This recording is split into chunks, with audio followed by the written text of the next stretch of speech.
Welcome to the Real News Network. I'm Paul Jay.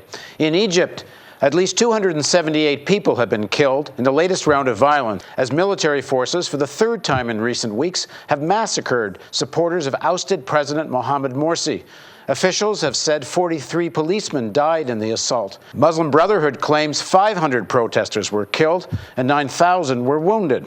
Vice President Mohamed al-Baradei has resigned over the killings, and the Egyptian government has come under widespread international criticism for its use of force.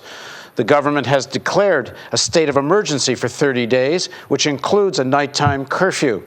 To discuss these developing events, we're now joined by Noha Radwan. She's an associate professor of Arabic and comparative literature at the University of California at Davis. Radwan was born in Egypt and was among the participants in the 18-day Tahrir protests in January-February 2011. And she joins us from Berkeley, California. Thanks very much for joining us, Noha. Thanks for having me. So first of all, you've been on the phone with friends and relatives getting direct reports of what's happening. To what extent do you think the Western media is correctly reflecting these events? I think the Western media is in a bad situation because the local media in Egypt is reporting very conflicting reports. The mainstream Egyptian media is not reporting anything close to the real number of casualties among the pro-Morsi supporters. On the other hand, the pro-Morsi television stations from Cairo, namely the Qatari Al Jazeera and Al Jazeera Mubashir, are reporting an exaggerated and inflated number of casualties. So I feel for the Western media, just like I feel for the Egyptian public, who really cannot find a trusted news source on the ground that can tell us what is going on. So what are you hearing from your sources?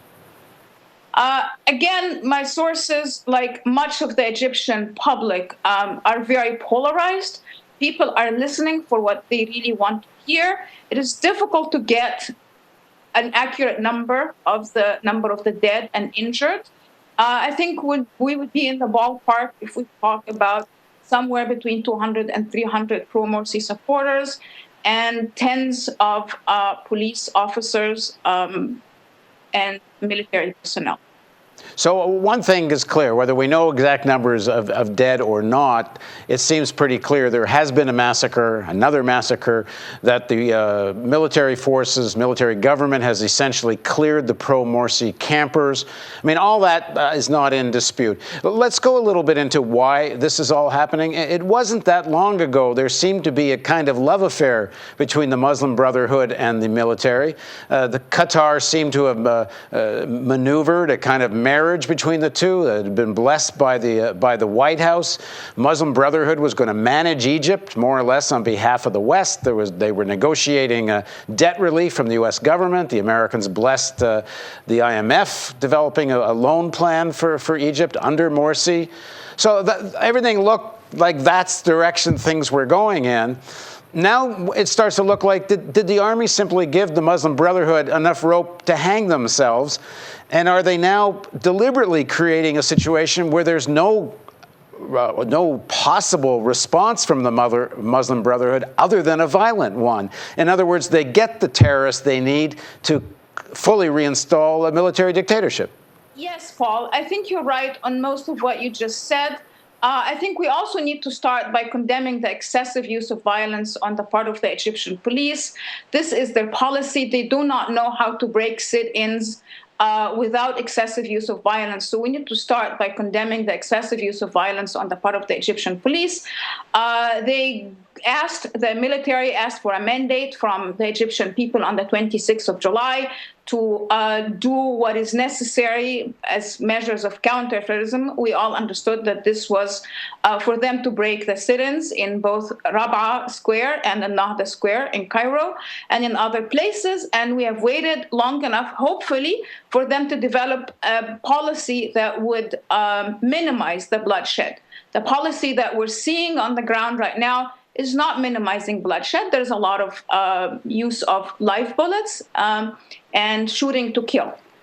So that is not, in my opinion, a way to break a sit-in, a way to quell political protests, and cannot be approved. It has to be condemned in very strong words. As to how we got to this very messy situation in which everyone loses. Those who support Morsi and those who oppose him, everyone loses at this point. Here we can say that all parties share the blame. I don't say they share equally, but all parties share the blame. A year ago, when Morsi was voted as president, voted into office as president of the country, he should have understood that his votes, his close to 13 million votes that he garnered, were given to him by 5 million of his true supporters who are advocates of the Muslim Brothers, and 8 million, almost 8 million people who are not supporters of the Brotherhood, but who voted for him as not to allow the candidate, who is Ahmed Shafiq at the time, who was coming from Mubarak's ministry, and he was a member of the military. And to that extent, Morsi should have understood that he needs to court the 8 million, half supporters that he had. Instead, he frittered away his coalition with the revolutionary forces, courted the military and the police force to no avail. He should have understood that this military has always been Mubarak's military, and this police force has been the police force that was the reason for the 2011 revolution in the first place. So even though he miscalculated and he thought that he had an alliance with the military and the police, it is proven that this is not the case. So you were in the square for much of the time, the original Tahrir protests.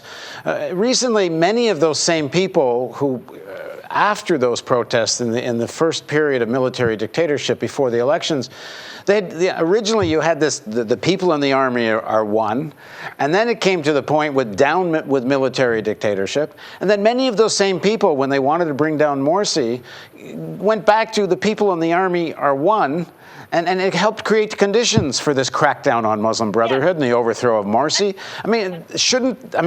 What's happening here in terms of leadership of this movement that people get, in a sense, some people say, manipulated so easily? You're right on all that. It is a tragic situation. Some people call it a farcical situation, that the revolutionaries find themselves between a rock and a hard place. We all know that the military is the strongest institution in the country, both politically and economically. And we know that they had no desire to relinquish the power they enjoy in manipulating Egyptian politics. Resorting to the military on July 3rd, I think, was a mistake. The revolutionaries made a mistake. But in justice to them, one has to say they were walking a very tight rope, because they felt like a year ago they opted for allying themselves with the Brotherhood, despite all the reservations against the Brotherhood previous policies and the dealings that the Brotherhood had with the military during the year 2012, when the Supreme Council of Armed Forces was in charge. Despite all that, the revolutionaries actually threw in their bets with the Muslim Brotherhood, and the Muslim Brotherhood failed them miserably. I think it's been said, I'm not sure if Mark said this or he quoted this, history repeats itself. The first time is tragedy, the second time is farce. I think in this case we can say tragic farce. But so what next now? What are the revolutionaries, the secular movement? They've been buffeted back and forth. Many of them sympathize with the military overthrowing Morsi. Now, where are they now? Because the conditions have been established now, especially if the Muslim Brotherhood and some other Islamist forces do take up terrorist tactics, which would not be a big surprise given their legal means of redress seems to have been cut off. We're back into a period of we have to fight terrorism, and we'll have another decade of military dictatorship. I feel terrible whenever anybody uses that phrase, anti-terrorism. It is not good when the Egyptian government uses it. It was not good when the American government used it. I hate that phrase in the first place. But let's go back to the makeup of what we call the Egyptian revolutionaries. There's no denying that the Muslim Brothers were part of the original protests in 2011. But we also know that they were latecomers onto the scene because they did not want to take risk with a revolution or a protest movement that was not guaranteed to succeed. So they did not participate until January 28th, 3 days later than everyone else. It is interesting to see how cautious they were in 2011 and how completely reckless they are with their own supporters and their own people right now. You really see the recklessness and the suicidal tactics they are taking by the number of women and children in these protests, despite the fact that the military and the police has been giving warning about assaults and attacks to break into the sit-in for already a few days. So it's just interesting for me to contrast the cautionary tactics and the way they were very careful not to expose women and children to violence in 2011 and in 2012. And now they're really going suicidal. Again, this is not to excuse the excessive use of force in breaking the protests, but to give it a bigger context. Morsi is no Nelson Mandela, as people are claiming. He is no Allende. His enemies may be as bad as Allende's enemies, but certainly the Muslim Brothers cannot claim that they have been neither the leaders of the revolution nor that they have been nonviolent throughout the protests. But the al-Baradei resigned today in protest against the killings. I mean, do you get a sense, are the revolutionaries, the secular revolutionaries, are they coming out and really denouncing all of this? Not enough of them are doing that. I'm afraid Morsi's year as president has polarized the population. A big part of the blame falls on the Egyptian media, both those who are pro-Morsi and those who are opposed to him. Both have been reporting hate speech and have been really polarizing the population to where I am horrified to see a lot of Egyptians that I think are good people feeling completely callous regarding the death on the camp that they don't support. So it is horrific and tragic and very upsetting, but I'm afraid most people are now not feeling too sorry for the Brotherhood. So what now? Are there emerging any political forces that can help lead this movement? Because it seems to me that's part of the problem. Is there's such a lack of leadership that people simply get buffeted between one manipulating force and the other? Not yet. I think that movement is going to emerge, but I haven't seen any signs that it's emerging yet. The emotions are running high on both sides, so that anybody like myself who does not want to side with one faction or the other is extremely unpopular right now. A lot of the people who have supported Baradei's decision in the past are kind of shocked, feeling a bit let down by his decision to resign at this point. Well, why? Because how could he not disassociate himself from this and maintain any credibility? If you ask me, I'm not sure how he didn't see this coming a few days ago. When you give the Egyptian military and then the Egyptian police a mandate to break sit-ins, I think it was not surprising to see what just transpired. This is why I go back to what I said earlier, is that this seems to be designed to force the Muslim Brotherhood into a violent reaction. There are other ways to end sit-ins. There are many places that have sit-ins and don't end up with hundreds of people killed. They've created, and especially arresting the leadership of the Muslim Brotherhood, they've created no other alternative. But police is not known for its good conduct. I mean, we have an Egyptian police force that has been in place for over 30 years, using nothing but brute force and all sorts of abuses of power. So what can one expect from a police force like that?